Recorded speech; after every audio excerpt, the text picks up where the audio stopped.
Bismillah ar-Rahman ar-Rahim, Assalamu alaikum. Aujourd'hui, je vais présenter, ou bien je vais corriger le sujet de bac session 2017 pour toutes les sections scientifiques. Bon, je ne vais pas m'intéresser au premier exercice, non plus au deuxième. Je vais passer directement à corriger l'exercice, plutôt le problème.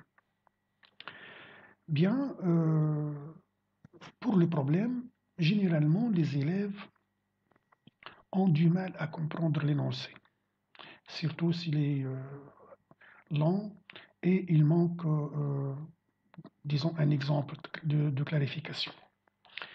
Bon, je leur conseille de ne pas avoir peur. D'ailleurs, vous pouvez comprendre l'énoncé même si vous n'avez pas compris tous les détails, vous pouvez résoudre le problème du contexte. Généralement, on vous demande pas grand-chose. On ne vous demande pas des choses qui ne sont pas faisables. Donc, il ne faut pas avoir peur, il ne faut pas avoir de la stress. Tout simplement, vous lisez l'énoncé une première fois pour comprendre le sujet d'une façon générale. Il ne faut pas s'intéresser dès le départ aux détails.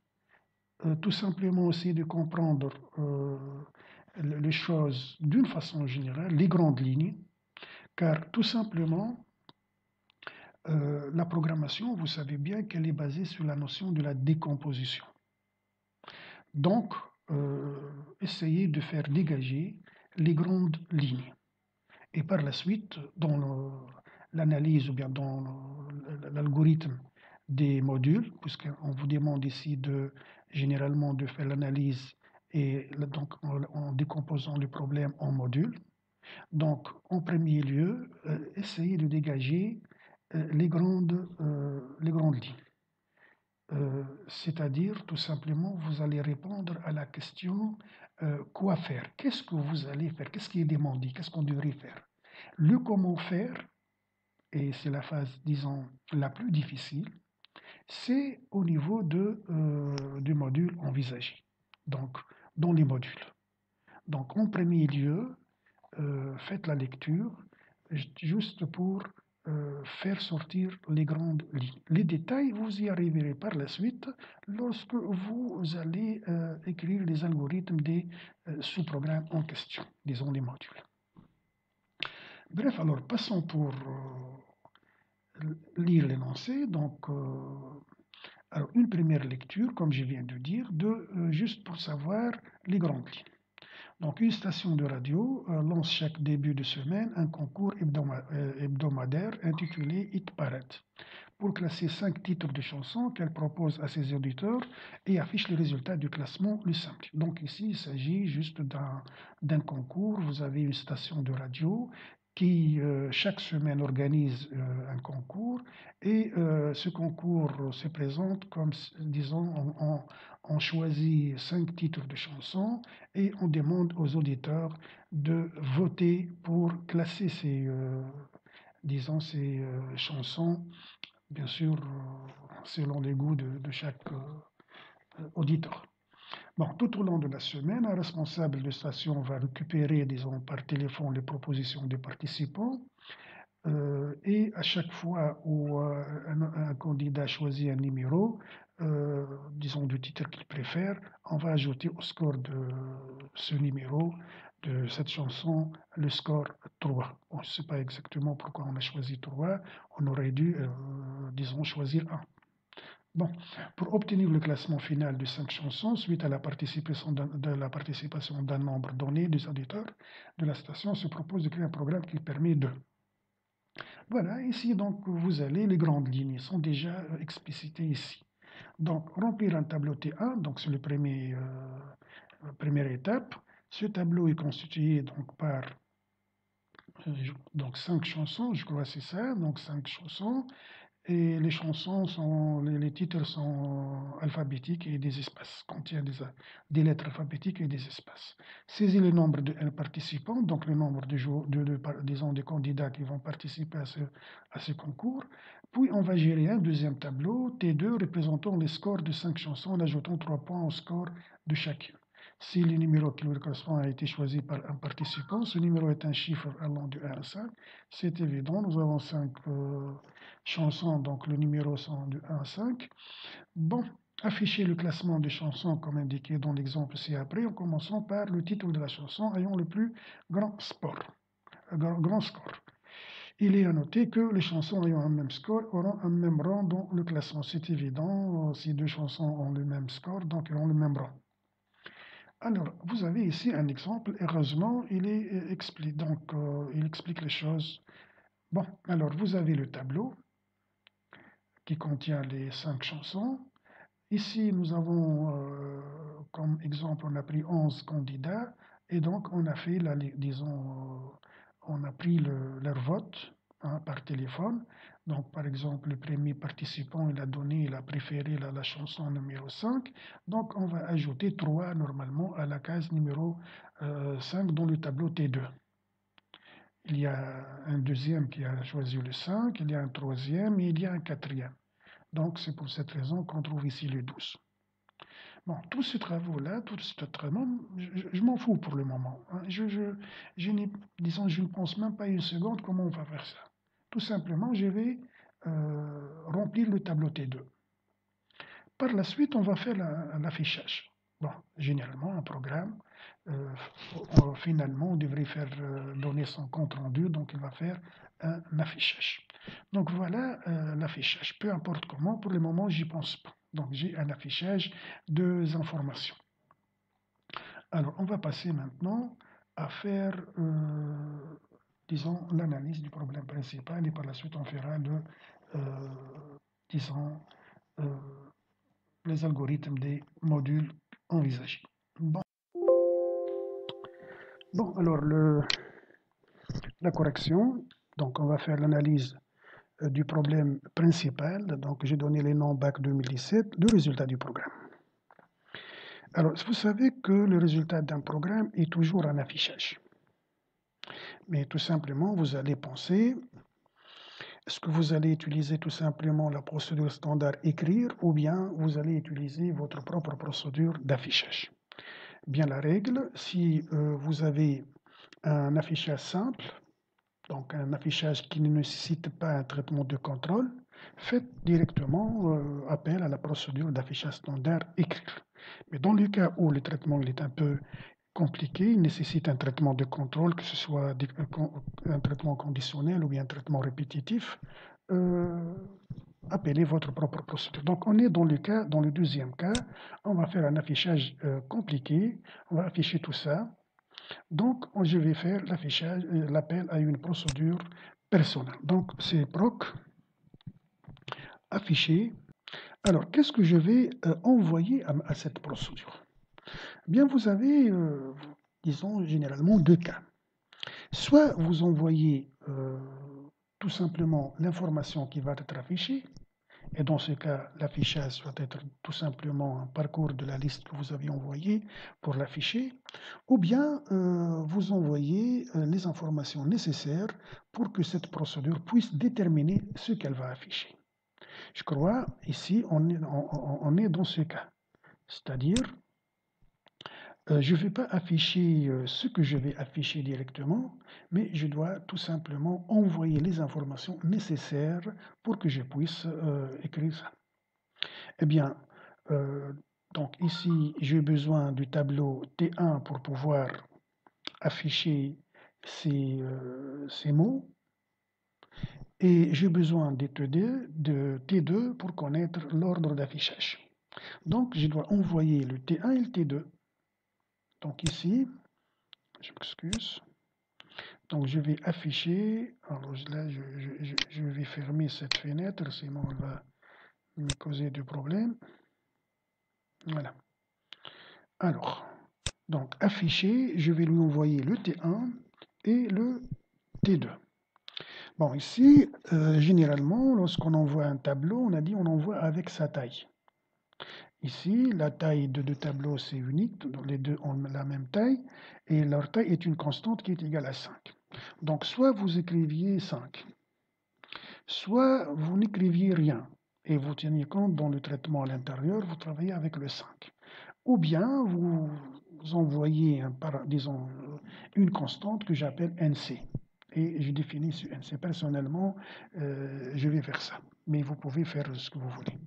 Bon, NC. Donc ici, j'ai envoyé à ma procédure les deux tableaux et NC.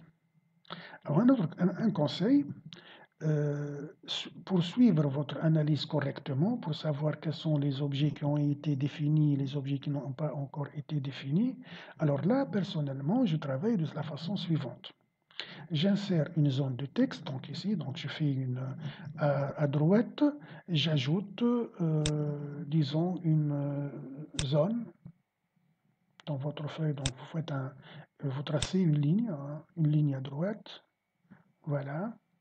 Et vous écrivez ici les objets que vous avez utilisés, les entrées. Chaque entrée que vous avez utilisée pour définir une sortie, vous le mentionnez dans ce tableau, donc à gauche, dans la colonne à gauche. Donc là, j'ai le T1, j'ai le T2 et j'ai le NC. Voilà. Maintenant, T1, T2 et NC, alors je vais définir T1. Donc je ne peux faire l'affichage de ceci que si je définis T1 et T2. Donc je passe à la ligne et j'écris T1 égale à quoi? Donc chaque entrée doit être par la suite définie, donc elle va être une sortie. Et chaque séquence, chaque traitement que vous écriviez, normalement vous devrez penser, qu'est-ce qu'il va définir? En fonction de quoi? Qu'est-ce qu'il va me donner et qu'est-ce que je dois lui donner? Quelles sont les sorties de cette séquence et quelles sont les entrées de cette séquence? Et la question que je me pose en premier, c'est la sortie. Donc vous voyez bien, la procédure affichée, par exemple, sa sortie, c'est le résultat qui va être affiché à l'écran. De quoi elle a besoin? Elle a besoin comme entrée de T1, T2 et NC. La séquence, le traitement que je vais écrire ici, son rôle, c'est de définir T1 maintenant. Alors pour définir T1, on va faire appel à une procédure aussi qui va remplir ce tableau T1 par le nom des chansons. Donc, disons, je vais l'appeler remplir. Bon, remplir. Voilà. Alors, donc, quelle est la sortie de remplir? Eh bien, c'est T1. Pourquoi j'ai fait appel à remplir? C'est pour définir T1. Donc, automatiquement, je mets ici T1.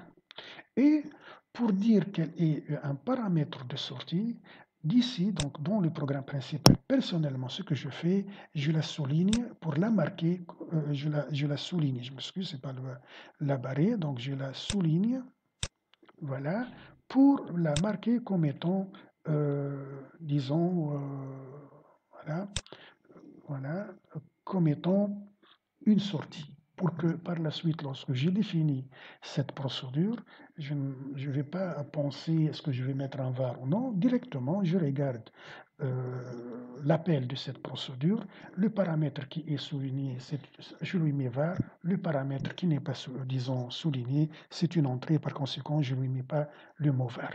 Donc ici, pour remplir le T1, j'ai besoin de sa taille qui est le NC. Voilà. Alors, qu'est-ce que je fais maintenant? Tout simplement, cette entrée, je la définis, donc ça y est, je la barre. Et je passe à la suivante. Alors, là, pour définir T1, j'ai besoin de NC. Alors, je définis NC. Donc, NC égale à quoi? Ben, c'est une constante, on ne va pas la définir comme l'utilisateur va le définir, c'est le programmeur lui-même qui va fixer sa taille. Donc ici, je vais mettre tout simplement une constante égale à 5. Bon, puis donc je vais la barrer, donc comme quoi elle est déjà définie, et je passe à définir le reste. Donc j'ai T2 qui n'est pas barré, donc je vais la définir. T2 égale à quoi? Alors, T2, d'après donc l'énoncé du problème, voilà. Donc ici, j'ai T2, donc T2, voilà. Donc T2, pour remplir, disons, pour voter, comment je vais remplir le T2? Donc j'ai besoin d'une procédure qui va faire le remplissage de T2 en faisant les votes. Donc, comme on va faire appel à une procédure que je vais appeler, disons, voter.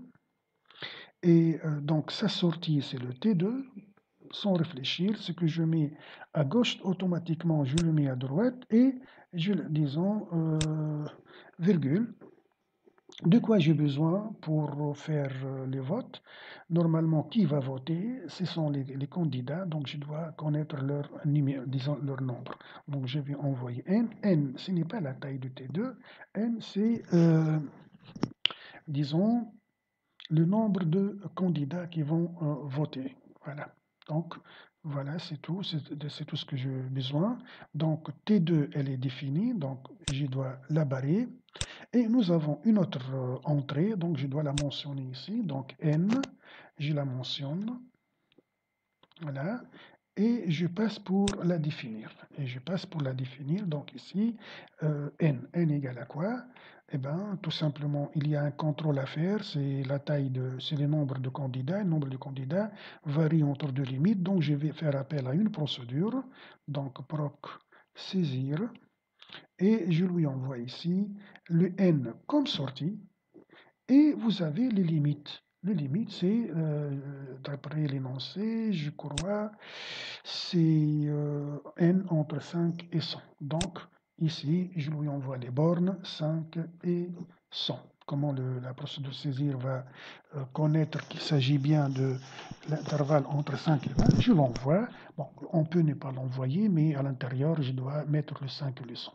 Ici, je vais mettre ceci. On ne sait jamais, peut-être la procédure saisir, j'aurai besoin pour autre chose. Voilà. Donc le N, c'est déjà barré, c'est bien. Alors tout est barré, alors tout est donc défini. Je n'ai qu'à mettre fin à mon programme. Donc fin bac 2017. Voilà. Maintenant, l'ordre de séquence. Alors, la règle pour numéroter les séquences, il faut, disons, une séquence ne sera exécutée que si toutes ces entrées sont définies. Donc, généralement, n'importe quelle séquence a des entrées et des sorties. Elle définit les sorties en fonction des entrées. Donc, il faut que les entrées soient définies en premier lieu. Donc, je n'appelle un sous-programme que si toutes ces entrées sont définies. Donc, est-ce que je peux commencer par l'affichage? Non, car tout simplement T1 et T2 et N6 ne sont pas encore définis. Donc, je dois définir le T1, les T2 et les N6. Alors, T1 égale proc remplir. Donc, pour définir T1, j'ai besoin de quoi? J'ai besoin de NC. NC, c'est une constante. Donc, n'est pas une séquence, mais une déclaration. Donc, on n'a pas d'ordre. Donc, tout simplement, alors, je peux commencer par T1. T2. T2, proc voter T2, N2. Donc, pour définir T2, voilà, comme sortie, c'est T2, mais comme entrée, c'est N. Donc, je dois définir le N en premier lieu. N, donc je dois passer pour définir N proc saisir. Donc, N, c'est comme, donc c'est une sortie. Voilà, les entrées, c'est 105 et 100, donc sont déjà définies. Alors, je peux mettre ici 2. Et par la suite, je peux revenir ici et mettre donc 3. Alors, T1, T2 sont définis, le NC il est bien défini, donc on peut faire l'affichage. Donc ici, on peut mettre la séquence numéro 4.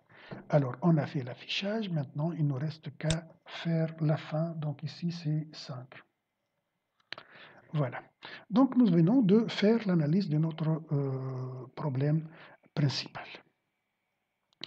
Maintenant, on passe à la déclaration des objets. Donc, pour cela, normalement, vous dressez un tableau. Donc, je vais faire l'insertion d'un tableau qui contient 3 colonnes et 2 lignes. La première colonne, on indique ici les objets. Deuxième colonne, on met les types ou bien les natures, type ou nature. Troisième colonne, c'est le rôle. Bon, alors les objets que nous avons, donc j'ai T1. Quel est le type de T1? C'est un tableau, il contient disons, les noms de chaînes, donc je vais l'appeler tab chaîne. Tab chaîne. Tableau des chaînes. Bon, voilà, tableau de chaîne. J'ai un problème avec le H dans mon clavier. Alors, tab chaîne, voilà. Le rôle. Quel est le rôle de cette, disons, de ce tableau? Eh bien, c'est tout simplement la liste des chansons. La liste de chansons. Donc, la liste de chansons. Voilà. T2,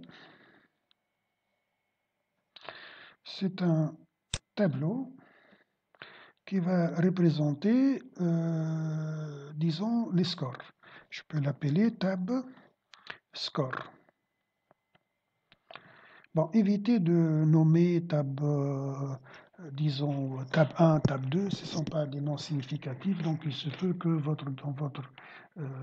par la suite, dans la suite de votre travail, vous aurez des ambiguïtés, quel type vous allez utiliser. Donc un nom significatif vous aide à réfléchir et ne vous fait pas perdre du temps. Donc tab score, qu'est-ce que c'est? Donc ces tableaux T2, donc ici c'est liste, je m'excuse. Alors ce tableau T2, il contient les scores. Donc liste, il y a tout simplement score des votes, ou bien score des chansons. Score des chansons. Hein? Score des chansons. Chansons. Alors, ces chansons-là. Voilà. Et nous avons finalement le NC qui est une constante égale à 5. Bon, et là, c'est nombre de chansons. Donc, nombre NBR des chansons. Bon.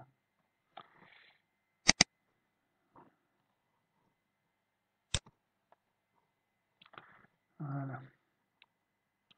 Et enfin, vous avez le N, c'est nombre des candidats ou bien des participants, ou bien des auditeurs, participants. Bon, nombre des chansons, voilà, c'est nombre, oh là là, je m'excuse, hein. Donc, nombre de chansons de là, ça doit se mettre dans le rôle.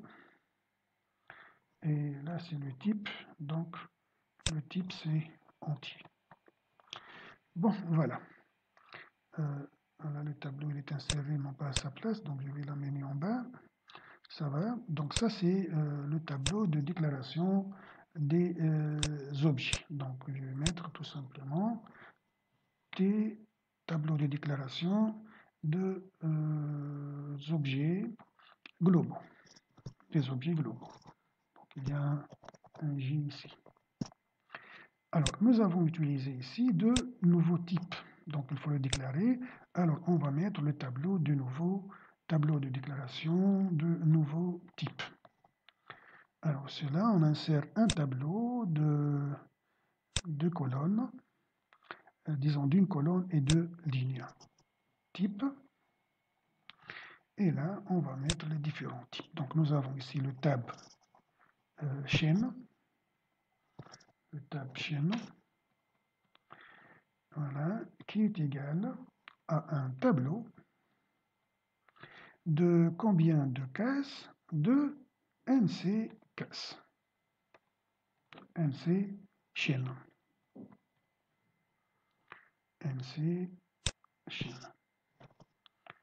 Voilà. et nous avons le tab score, tableau de score, égal. C'est un tableau. Aussi les deux NC entiers. Remarquez bien ici, si NC était une variable, on ne peut pas mettre tableau de NC. À ce moment-là, on devrait chercher une constante et on prend, disons, le maximum possible. Maximum de cases possible. Voilà, voilà, c'est bon. Donc, on va passer maintenant à faire l'analyse des modules.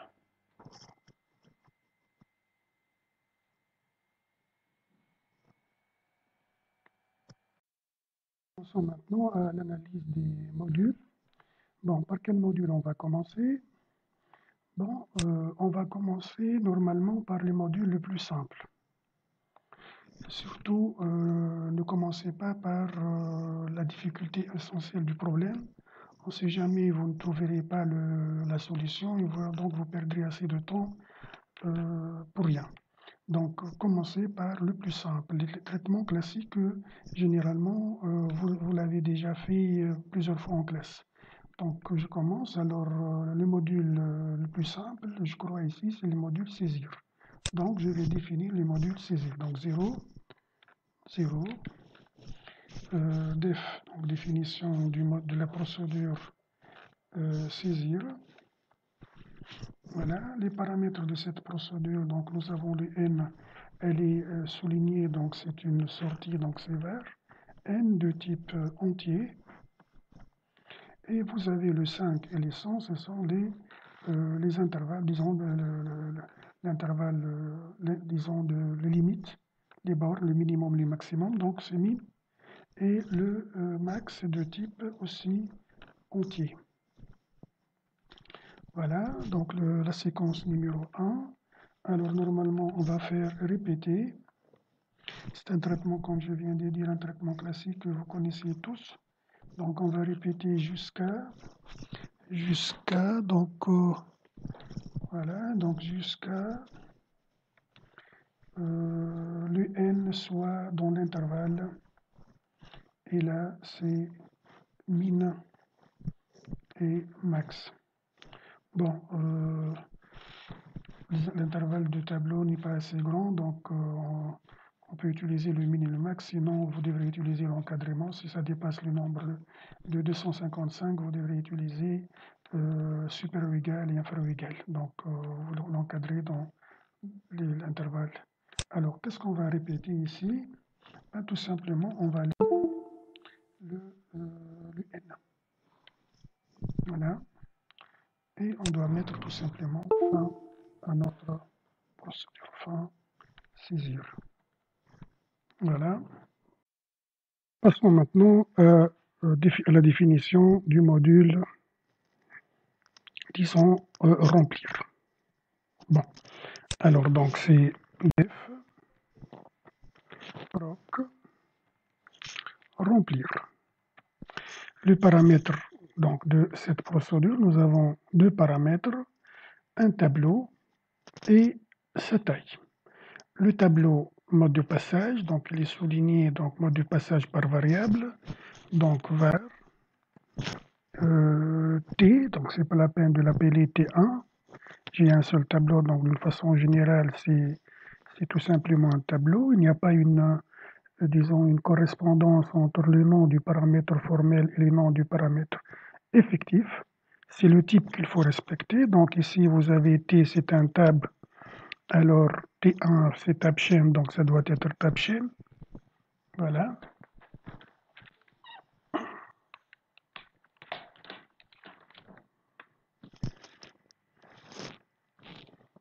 Tabchain.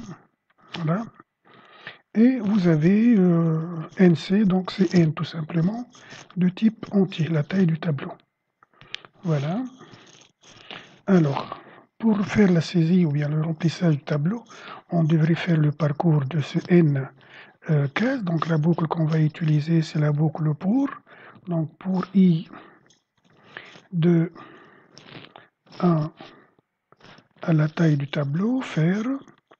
Alors qu'est-ce qu'on va faire? Bon, fin pour. Qu'est-ce qu'on va faire?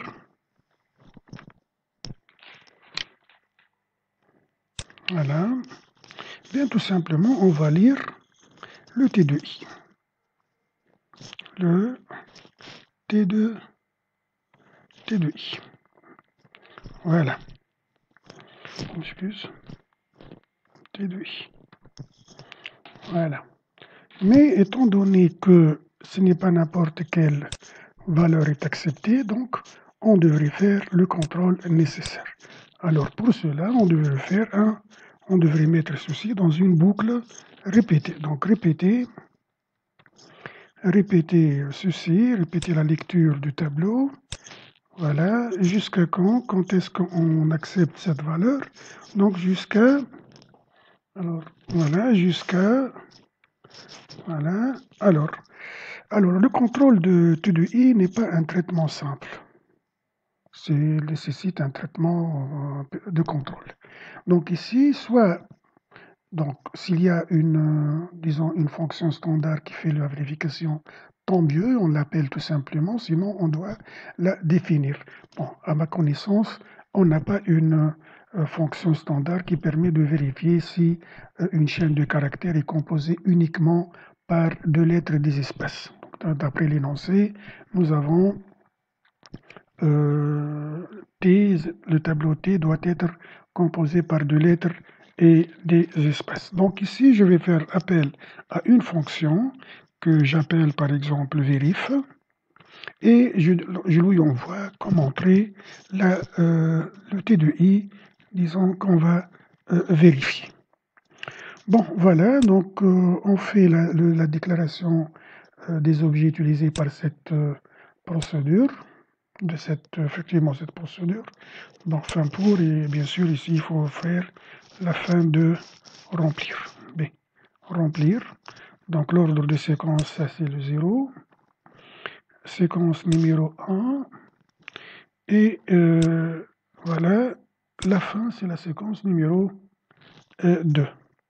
Alors, on va insérer donc un tableau de déclaration des objets. Alors, les objets locaux que nous avons utilisés, vous avez le I. Donc, nous avons ici le compteur I que nous avons donc utilisé. Donc, c'est un entier. Et là, c'est le rôle, c'est tout simplement un compteur. Bon. Et nous avons la fonction vérif. Donc, fonction vérif. Dans son type, c'est fonction de type booléen, étant donné qu'elle va nous retourner un vrai ou faux selon que la chaîne est correcte ou non. Donc fonction de type booléen, donc test, son rôle c'est tester si donc la chaîne envoyée, la chaîne est composée uniquement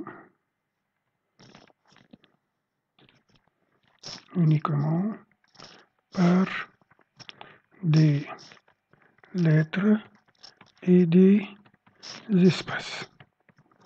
Voilà. Ça, c'est son rôle. Booléen, c'est ça. Chaîne, ça manque ici. Un H. Voilà. On a définir la fonction vérif. Donc def fn vérif. Alors qu'est-ce que nous avons envoyé à cette fonction? Eh bien, on a envoyé le T de I. Donc T de I, c'est une case du tableau de type chaîne. Donc ce que nous allons envoyer ici, c'est tout simplement une chaîne. Donc on va mettre ici CH de type chaîne. Bon, pas mal des élèves, ils écrivent à la place de CH, ils mettent T de I. Eh bien, c'est faux, attention. T de I sur les paramètres effectifs, c'est l'information qu'on va manipuler. Donc c'est une case T de I, mais au niveau de la fonction, vous avez un paramètre formel, c'est le nom de l'information, c'est la case mémoire qui va recevoir cette information. Et une case mémoire ne peut pas être nommée avec des caractères tels que le crochet. Donc dans les noms des variables, des objets d'une façon générale, il faut respecter les normes. Un nom doit être composé uniquement par des lettres alphabétiques, les chiffres et le trait d'union, disons avec la touche 8 du clavier. Bon, alors, le type de résultat que va retourner cette fonction, c'est le type booléen. Voilà. Alors, pour vérifier est-ce que la chaîne est valide ou non, il s'agit ici d'un traitement de recherche. Eh bien, on va faire le parcours. Tant qu'on n'a pas trouvé ce qu'on cherche et on n'est pas arrivé à la fin de cette chaîne, on continue la recherche. C'est la technique, disons, de recherche que j'ai présentée dans la vidéo qui parle de la recherche. Vous le trouverez sur la même chaîne. Donc, tant que le caractère en cours est bon, c'est-à-dire il appartient à la liste des caractères acceptés et qu'on n'a pas encore dépassé la chaîne, on est encore à l'intérieur de la chaîne, on peut avancer pour, disons, continuer la vérification. Mais dès qu'on trouve un caractère non valide, on quitte. Donc, on va commencer par le premier caractère qu'on va tester. Donc, le I va recevoir le 1, puisque notre chaîne débute à partir du caractère numéro 1. Puis, on va mettre tant que. Vous pouvez utiliser le répéter. Hein. Donc, tant que quoi? Donc, la première condition, tant que le CH de I, donc le caractère numéro I, et dans l'intervalle des caractères que nous acceptons, donc on accepte le caractère A, donc la lettre A, jusqu'à la lettre Z, donc les noms sont composés par les lettres alphabétiques, et des espaces. Donc on ajoute ici l'espace. Alors, ça c'est la première condition. Bon, bien sûr, puisque nous avons utilisé les lettres majuscules, donc, et on peut accepter aussi bien les lettres minuscules que majuscules, on va ajouter ici la fonction standard majus. Donc, majus de ch de i. Voilà. Donc, ça c'est la première donc, condition d'exécution. Et aussi, tant qu'on n'est pas arrivé à la fin de la liste, qu'est-ce qu'on va faire? Eh bien, donc I, disons, inférieur à la longueur, dans la longueur de CH. Alors, qu'est-ce qu'on fait? Longueur de CH, donc il y a les parenthèses qui manquent. Voilà, de CH. Voilà. Alors, qu'est-ce qu'on fait? Faire l'avancement, donc I reçoit le I plus A. Fin de tant que. Fin de tant que. Bon, pour la deuxième condition d'arrêt ici, si je mets I strictement inférieur à la longueur de CH, eh bien le I au grand max, il va arriver à la longueur de CH. Donc c'est le dernier caractère, il va quitter, que ce soit le caractère est bon ou bien n'est pas bon, il va quitter. Alors, je vais le forcer à quitter, disons, de faire dépasser la chaîne. Donc, je dois ajouter un égal. Et pour savoir est-ce que la chaîne est bonne ou non, si ce I a dépassé la taille de la chaîne, c'est que tous les caractères sont bons. Et donc, votre chaîne est valide. Mais si je quitte, disons, la boucle avant que je parcours toute la chaîne, c'est-à-dire le I on aura le i entre 1 et la longueur de la chaîne, c'est que la chaîne n'est pas bonne. Donc, notre fonction verif, qu'est-ce qu'elle va retourner? Tout simplement, verif retourne, donc reçoit, voilà, donc qu'est-ce qu'elle va recevoir? Le i strictement supérieur à, voilà, strictement supérieur à la longueur de, voilà, à la longueur de CH. Voilà, donc, fin de vérif. Fin de vérif. Bon, l'ordre de séquence. Alors, ça, c'est la séquence numéro 0, la séquence numéro 1. Bon, on le met, ça va. Alors, tout ça, c'est la séquence numéro 1. Tout ça, c'est la séquence numéro 1. La séquence numéro 2, c'est la vérification. La séquence numéro 3, c'est la fin. Voilà, donc on va passer maintenant au module suivant. Bon, maintenant, on va passer à l'analyse de la procédure votée. Alors, la procédure votée exige deux paramètres, T2 et N. T2, elle est de type tab score. Alors,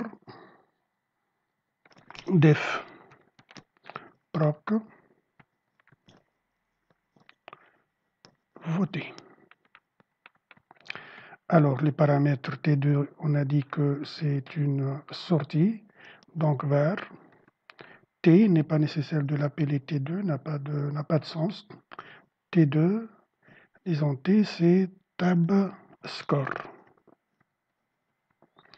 Et nous avons la taille du tableau. Bon, ce n'est pas la taille du tableau ici, c'est le nombre de votants entiers. Voilà. Donc c'est l'instruction 0. Voilà, donc. Alors, nous avons donc n votes à saisir. Donc le nombre de répétitions est connu. Alors, la boucle à utiliser, c'est la boucle pour. Donc 1, alors pour.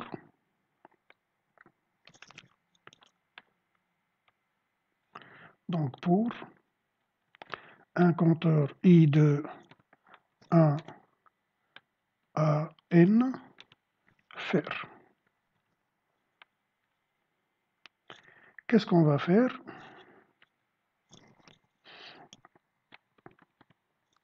Eh bien, tout simplement, on va lire la vote de disons, du candidat numéro i. Donc, normalement, on va faire tout simplement lire. C'est l'action principale de lecture. Lire la vote, disons, je l'appelle x. Mais il y a un contrôle à faire sur la vote. On ne va pas accepter n'importe quel entier. On a dit qu'on a 5 chansons, nous avons NC chansons. Donc d'ailleurs ici, il y a une faute. Normalement, bon, c'est pas tout à fait une faute, mais on va utiliser un paramètre, on va utiliser une information qui n'a pas été passée à la procédure votée. Donc logiquement, je dois envoyer avec, pour la vote, je dois envoyer ici le NC. Je dois envoyer le NC comme étant l'information pour savoir le tableau T2, combien il y a de valeurs. C'est vrai, on peut ne pas l'envoyer, utiliser le NC comme étant une variable globale. Mais c'est une chose à éviter, éviter que vos modules agissent directement sur les variables globales. Si jamais vous avez une variable qui a accès, qui devrait accéder à une information globale, passez-la à travers ces paramètres. C'est ça, disons, l'avantage. Il faut que votre programme, votre sous-programme même, fonctionne indépendamment du programme, des objets du programme principal. Pour pouvoir assurer la transportabilité de vos sous-programmes à d'autres programmes, si vous voulez. Donc ici, j'ajoute ici le NC. Donc, le contrôle va se faire sur le X devrait être dans l'intervalle 1 et NC, le nombre de chansons. Alors, soit vous utilisez la boucle répétée jusqu'à, mais étant donné que nous avons déjà défini une procédure qui permet de faire la lecture d'un entier tout en respectant qu'il est entre deux limites. Eh bien, c'est tout simplement la procédure saisir que nous venons de définir. On l'utilise. Il n'est pas nécessaire de recréer la roue. J'ai déjà défini un sous-programme qui me permet de faire cette tâche. Et ça aussi, c'est l'avantage de travailler avec les procédures paramétrées. Si je n'ai pas envoyé min et max, je me suis contenté tout simplement de n et de faire ici n dans 1 et disons max, 1 et max, ou bien 1 et 5, à ce moment-là, je serai obligé de refaire le traitement. Mais ici, donc ici, ça sera les choses beaucoup plus simples. Il suffit de faire, donc de mettre saisir. Voilà, je vais appeler à la procédure saisir. Qu'est-ce qu'elle va saisir? Donc le paramètre effectif que je vais saisir, c'est le x. Et le paramètre, disons, le paramètre d'entrée, les bornes sont entre 1 et NC. Voilà. Et qu'est-ce que je fais par la suite? Une fois disons, la vote est saisie, eh bien, je vais ajouter 3 points à la chanson, disons, à la chanson qui a le numéro X.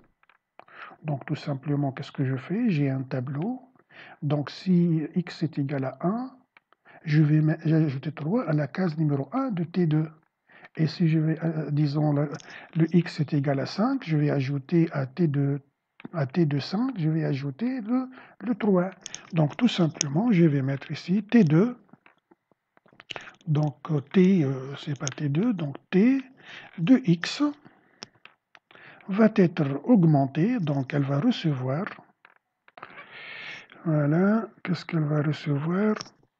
Le T de X même, voilà, auquel on ajoute on ajoute plutôt 3. Mais la première fois qu'on va ajouter à T de X, on va ajouter 3, quoi égal Tx initial. Voilà. Donc, on devrait faire une sorte d'initialisation de Tx, de T de X à 0. Donc, il fallait faire ici un traitement d'initialisation. Donc, je vais faire ici une autre boucle pour un compteur i, oh là là, de, bon, rien ne m'empêche de mettre y, hein, pour i de 1 à nc, faire t de i reçoit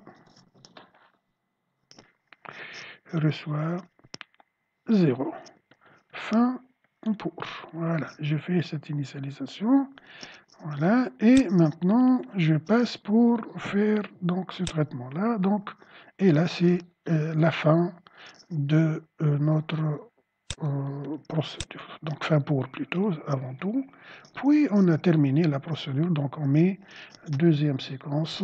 On va mettre fin de la procédure votée. Donc fin votée. Voilà, donc la procédure votée est terminée. Juste un petit le tableau de déclaration des objets locaux. Bon, je peux le copier d'ici, donc CTRL-C. Bon, même ici, j'ai aussi un tableau de déclaration des objets. Donc, je vais le copier aussi. Non, je n'ai pas vérifié. Voilà, nous avons, voilà, voilà. On n'a que le compteur I ici. Voilà, nom de CH aussi, il y a une faute. Voilà. Bon, et aussi on a la même chose, je crois, nous avons, voilà, CTRL-C et CTRL-V. Voilà, CTRL-V. Et nous avons aussi le compteur I, la variable X. Donc ici on doit ajouter le X de même type, c'est un entier. Et son rôle, c'est en quelque sorte le choix du participant. Voilà, participant, le choix. Voilà. Bon, passons maintenant au module suivant. L'algorithme de la procédure, de la dernière procédure, la procédure affichée. Donc la procédure affichée, voilà, on lui a envoyé deux paramètres, T1 et T2, et disons leur taille. Et T1 et T2 et T2 sont toutes des entrées. Voilà. Donc, def proc affiché. Voilà. Donc, on a envoyé maintenant, je vais mettre T1. Bon, je peux changer le nom. Hein. T1, au lieu de mettre T1, je peux mettre un nom plus significatif. Par exemple, TC pour le T de chanson, qui a le type tab chaîne. Tab chaîne. Voilà. Et pour la deuxième liste, ou bien le deuxième tableau, on a le T du score, TS, de type tab score. Et nous avons le N, leur taille, entier. Alors, c'est l'instruction 0. Bon. Alors, comment va-t-on pouvoir faire, donc si je regarde l'énoncé, donc un coup d'œil sur l'énoncé. Alors, l'énoncé, voilà. L'affichage, comment il va se faire? Donc, on va mettre le classement et donc c'est un message qui va être écrit avant de commencer vraiment, disons, le traitement d'affichage. Rang 1, hello, rang 2, etc., rang 3, sorry, etc. Donc, vous voyez que à chaque retour, donc, il y a plutôt des valeurs qui vont être affichées sur la même ligne, comme dans ce cas, et des valeurs qu'on va, disons, décrire à la ligne suivante. Donc, lorsque la case, disons, la case numéro 1 qu'on va afficher, on n'a pas de problème.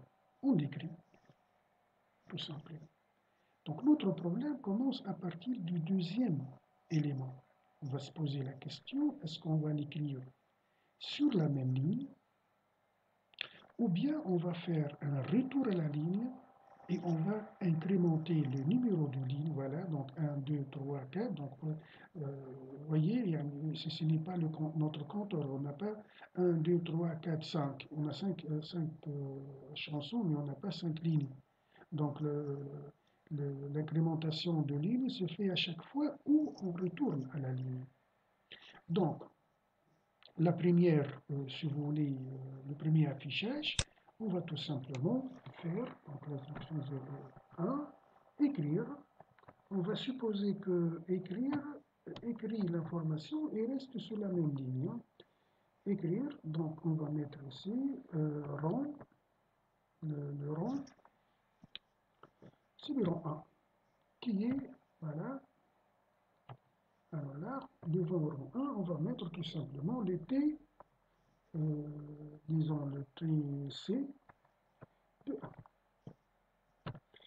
Mais je crois, on a ici un petit problème, c'est que Avant de pouvoir faire ceci, avant de faire ici, donc la case numéro 1, c'est pas happy, on a hello. Pourquoi on a hello et non pas happy? Car tout simplement, on a ordonné la liste, sur le score. Donc on a mis en premier euh, la chanson qui a le score le plus élevé. Donc, un traitement d'organisation, bien ce qu'on appelle le tri. Donc, on va d'abord trier la liste T1 en fonction de T2 pour pouvoir faire le travail. Donc, on revient ici. Et alors, la séquence numéro 1, ce n'est pas l'affichage, mais d'abord, on doit faire le tri.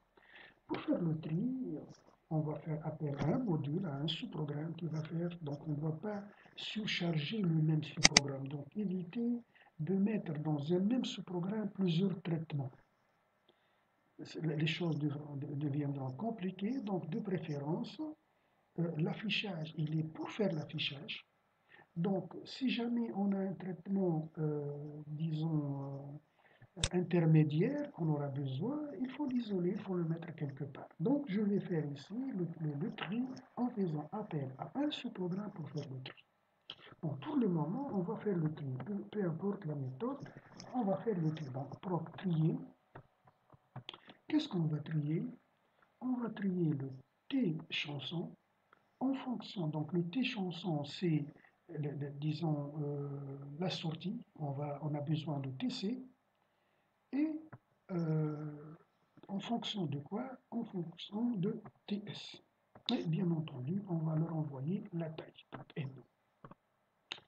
Voilà, donc supposons que le tri a été fait, on verra par la suite, et on passe pour terminer l'affichage, notre affichage. Donc d'abord, on a dit on va écrire TC de A.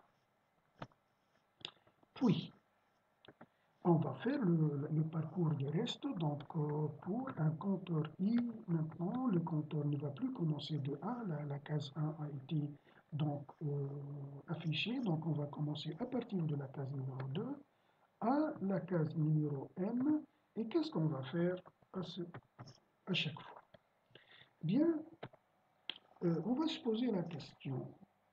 Est-ce qu'on va, avant d'écrire le TS ou bien le TC de I, est-ce qu'on va mettre une virgule et on termine l'affichage?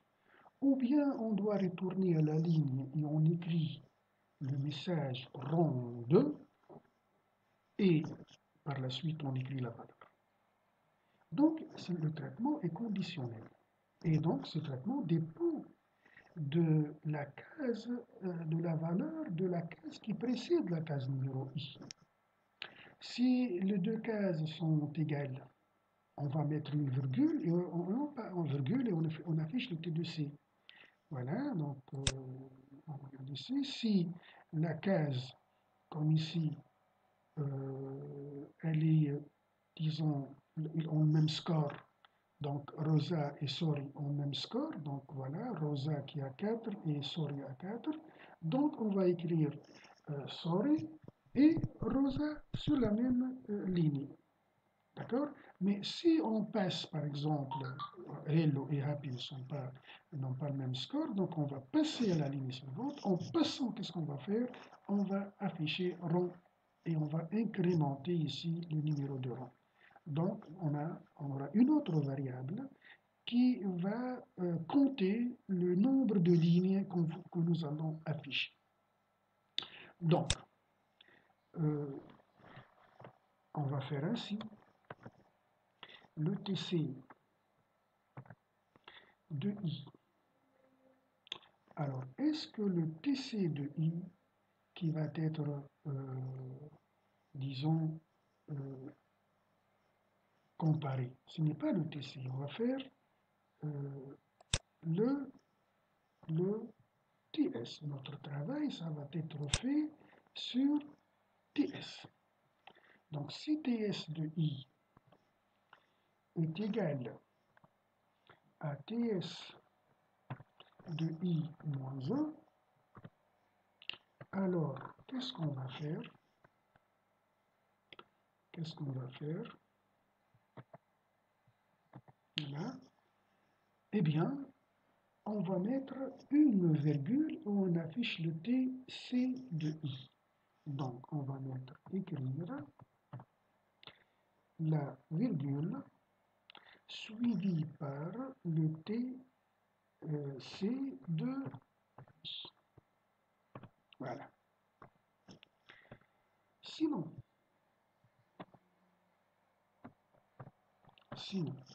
qu'est-ce qu'on fait? Qu'est-ce qu'on fait maintenant? On a d'abord le nombre de lignes augmente. Donc je vais augmenter, supposons que le nombre de lignes, je vais l'appeler ML, nombre de lignes, va recevoir le nombre de lignes plus 1. Alors, quelle est la valeur initiale de ML? Eh bien, on doit initialiser le ML. Donc, la première ligne, on l'a déjà affichée. Donc, si jamais on va passer à la ligne, c'est à la ligne numéro 2. Donc, ML sera égal, égal à 1. Voilà, c'est bien. Et qu'est-ce qu'on fait par la suite une fois nous avons incrémenté le ML? On va retourner à la ligne. Alors, comment va-t-on demander au système de faire un retour à la ligne? Eh bien, tout simplement, on utilise l'action prédéfinie retour ligne. En Pascal, si vous voulez, c'est le write ellen. Bon, il y a, disons, la procédure goToXY en Pascal qui permet de gérer le positionnement du curseur sur l'écran. Je crois, bon, on peut utiliser le write-elen dans ce cas. Le problème ne nécessite pas vraiment d'utiliser toute la séquence goToXY. Donc, retour à la ligne. Pourquoi line? Retour à la ligne. Voilà. C'est en quelque sorte le write-elen. Bon.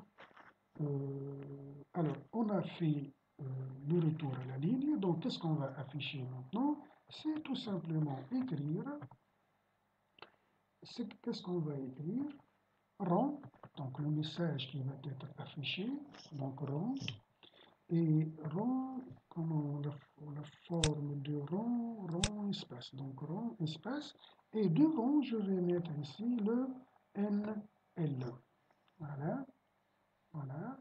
Et après le NL, on va afficher le TC. Donc, qu'est-ce que le format? Il y a 2 points. Donc, ensuite ici, je vais mettre 2 points. Puis, on va mettre le T chanson de I. Voilà. Voilà. Et là, c'est donc fin ici. Fin pour. Et voilà, fin de la procédure, voilà, fin de la procédure votée, fin votée. Voilà, on a terminé avec, donc on va faire le tableau de déclaration de objets, donc CTRL-C, c'est encore dans la mémoire peut-être, alors CTRL-V. Alors, quelles sont les variables locales que nous avons utilisées dans cette procédure? Je crois que nous avons le compteur I. Bon, il y a autre chose que nous avons oublié, c'est l'affichage de ce message. Le programme affiche le classement E. Donc ici, on aurait dû, avant d'entrer dans le traitement ici d'affichage, on va mettre écrire le message, c'est le classement E.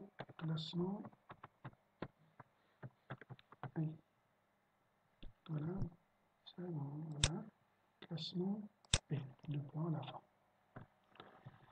Non, et apparatus. C'est bien. Bon. Bon, normalement, on devrait faire écrire, on ajoute le tour à la ligne. Bon, c'est pas grave. B. Alors, on a le compteur I, on a la variable NL. Donc ici, c'est le NL. Donc on va ajouter NL. Le type aussi, c'est un entier. Et son rôle, c'est le nombre de lignes. Nombre de lignes. Voilà. Est-ce qu'il y a d'autres variables? Donc on a... Effectivement, nous avons la procédure trier qu'il faut définir. Donc ici, on va mettre trier. Sa nature, c'est procédure. Et son rôle, c'est trier les tableaux. On va trier les deux tableaux, les tableaux en ordre décroissant sur les scores. Voilà, sur le score. Donc on va tableau à la fin X, voilà.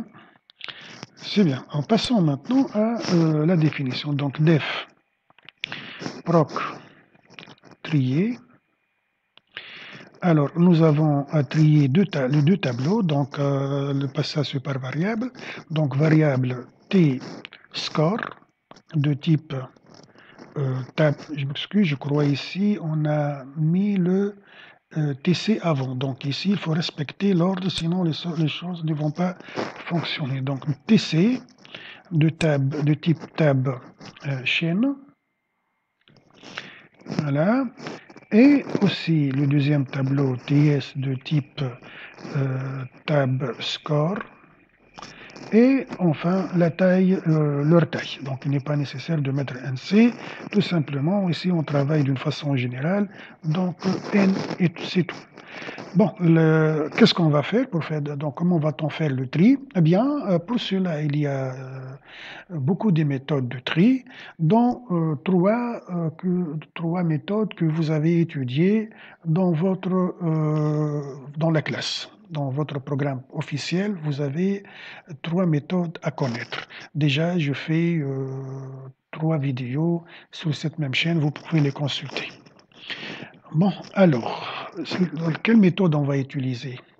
Bien, vous avez la méthode par sélection, la méthode par insertion et la méthode de tri à bulles. Eh bien, je vous conseille d'utiliser la méthode de tri à bulles pour sa simplicité et surtout pour le fait qu'elle est très facile à apprendre. Donc, je vais utiliser cette méthode.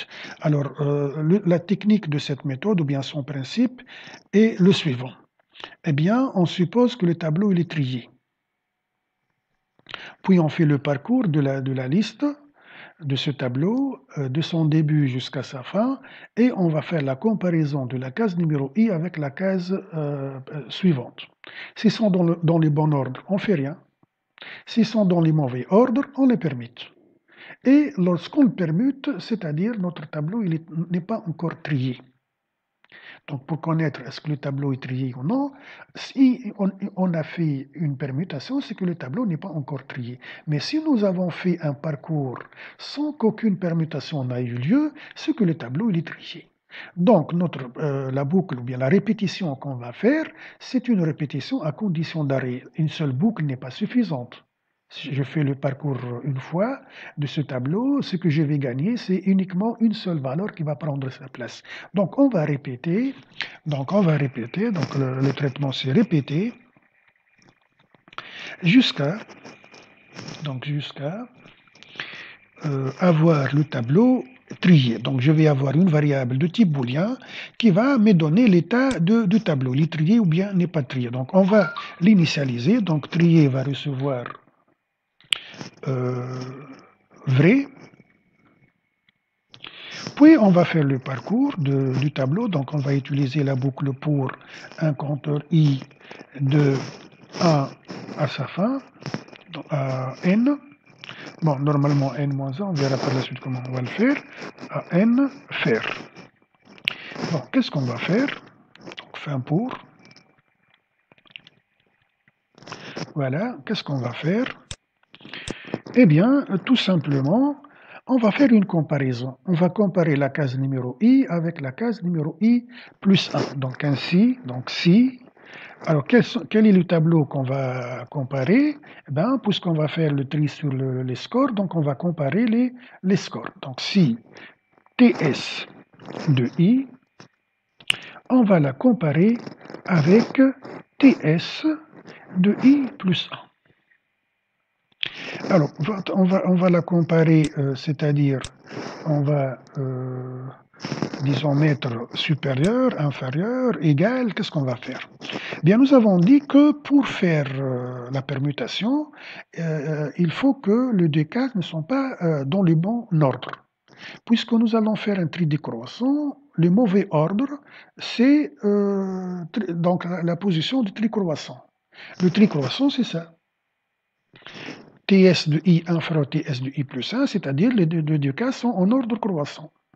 L'indice, donc i plus 1 est plus grand que i, TS de i plus grand que TS, donc l'ordre est croissant.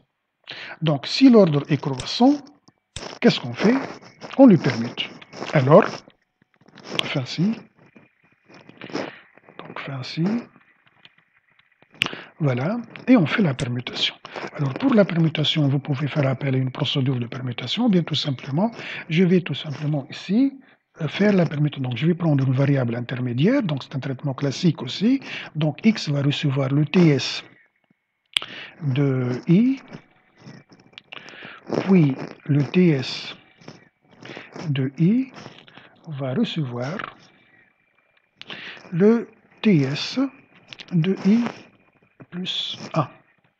Et enfin, le TS de i plus 1 va recevoir la variable intermédiaire, le x.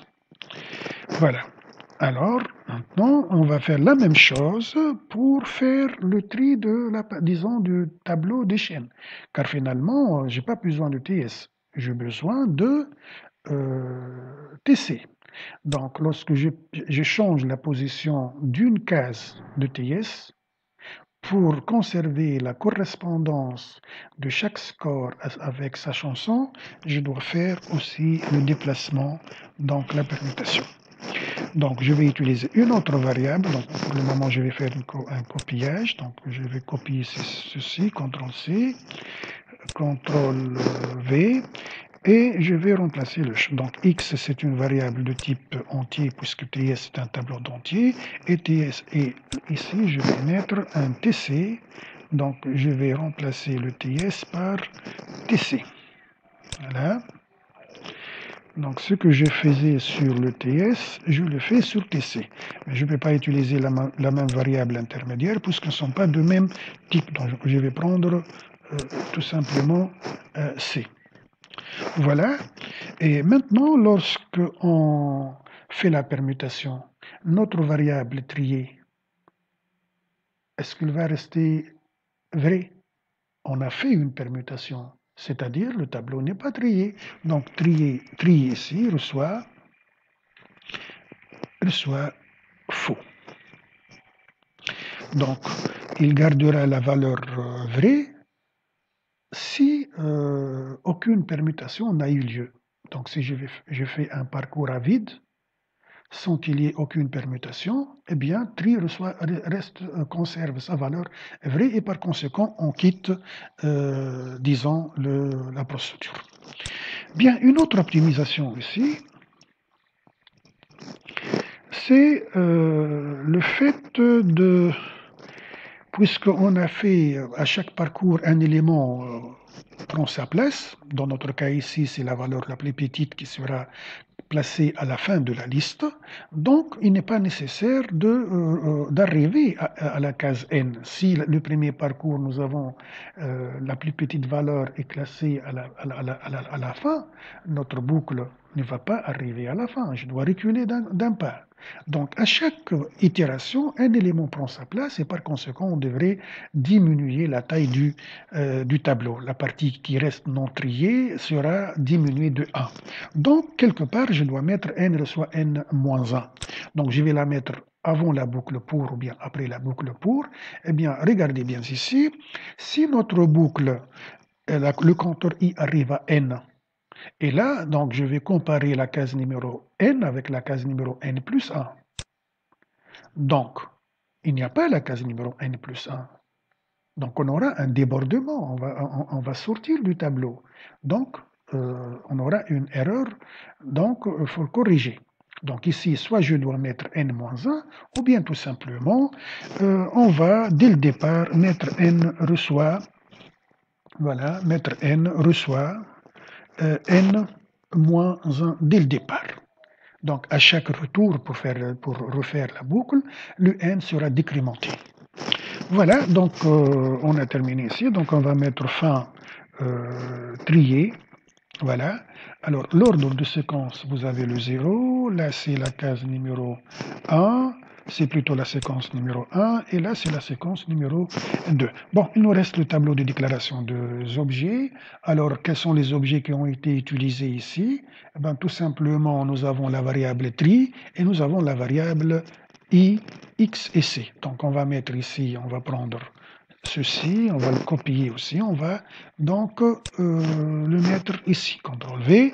Alors les objets, nous avons i qui est un compteur, nous avons, disons, donc nous avons la variable tri, nous avons la variable x, donc ici je vais mettre un x, qui est de type entier, et c'est la variable intermédiaire de permutation. Donc ici, pour le rôle, alors variable intermédiaire. Il va servir comme variable intermédiaire pour faire la permutation. Puis vous avez la variable aussi c, qui est ici de type chaîne, voilà, de type chaîne, voilà, et c'est aussi une variable intermédiaire. Donc tout simplement, je vais copier ceci, donc CTRL C, CTRL V. Alors, et pour la variable tri, c'est une de type booléen, une variable de type booléen, voilà, et son rôle, c'est donc l'état du tableau. Il va déterminer l'état du tableau. Donc ici, l'état du tableau. Est-ce qu'il est trié ou bien n'est pas trié? Bon, voilà, on a terminé avec ce problème. J'espère que la vidéo a été bénéfique pour vous. Merci et à la prochaine vidéo.